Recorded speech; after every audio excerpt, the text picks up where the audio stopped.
The following is a reading from the Gospel of Mark. Chapter 5. And they came over unto the other side of the sea, into the country of the Gadarenes. And when he was come out of the ship, immediately there met him out of the tombs a man with an unclean spirit, who had his dwelling among the tombs. And no man could bind him, no, not with chains, because that he had been often bound with fetters and chains. And the chains had been plucked asunder by him, and the fetters broken in pieces. Neither could any man tame him. And always, night and day, he was in the mountains, and in the tombs, crying, and cutting himself with stones. But when he saw Jesus afar off, he ran and worshipped him, and cried with a loud voice, and said, What have I to do with thee, Jesus, thou Son of the Most High God? I adjure thee by God, that thou torment me not. For he said unto him, Come out of the man, thou unclean spirit. And he asked him, What is thy name? And he answered, saying, My name is Legion, for we are many. And he besought him much that he would not send them away out of the country. Now there was there nigh unto the mountains a great herd of swine feeding. And all the devils besought him, saying, Send us into the swine, that we may enter into them. And forthwith Jesus gave them leave. And the unclean spirits went out, and entered into the swine.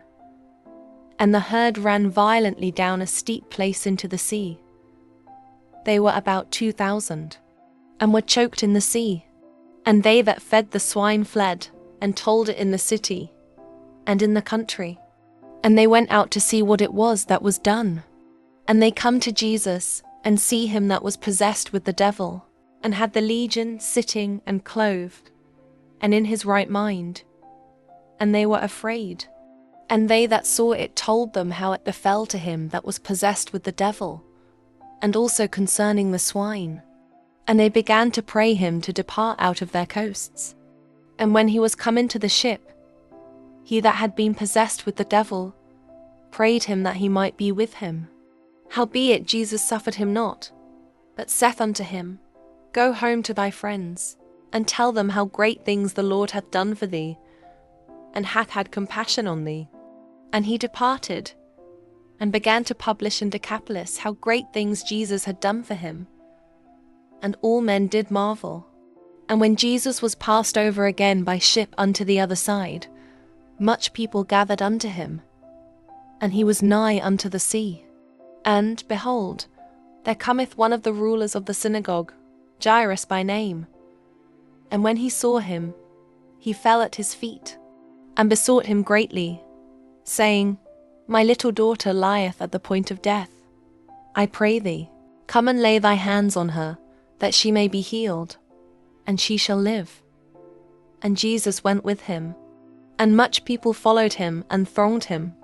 And a certain woman, which had an issue of blood 12 years, and had suffered many things of many physicians, and had spent all that she had, and was nothing bettered, but rather grew worse, when she had heard of Jesus, came in the press behind, and touched his garment. For she said, If I may touch but his clothes, I shall be whole. And straightway the fountain of her blood was dried up, and she felt in her body that she was healed of that plague. And Jesus, immediately knowing in himself that virtue had gone out of him, turned him about in the press, and said, Who touched my clothes? And his disciples said unto him, Thou seest the multitude thronging thee, and sayest thou, Who touched me? And he looked round about to see her that had done this thing. But the woman, fearing and trembling, knowing what was done in her, came and fell down before him, and told him all the truth. And he said unto her, Daughter, thy faith hath made thee whole. Go in peace, and be whole of thy plague. While he yet spake, there came from the ruler of the synagogue's house certain which said, Thy daughter is dead. Why troublest thou the master any further?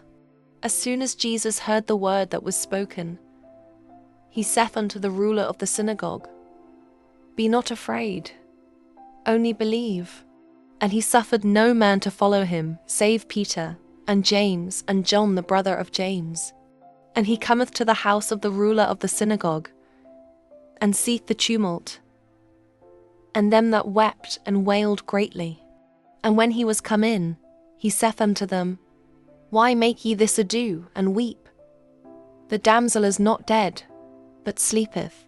And they laughed him to scorn. But when he had put them all out, he taketh the father and the mother of the damsel, and them that were with him, and entereth in where the damsel was lying. And he took the damsel by the hand, and said unto her, Talitha cumi, which is, being interpreted, Damsel, I say unto thee, arise. And straightway the damsel arose and walked, for she was of the age of 12 years. And they were astonished with a great astonishment. And he charged them straitly that no man should know it, and commanded that something should be given her to eat. That was the reading of the Gospel of Mark, chapter 5, from the King James Version. May the Lord bless the hearing of his word.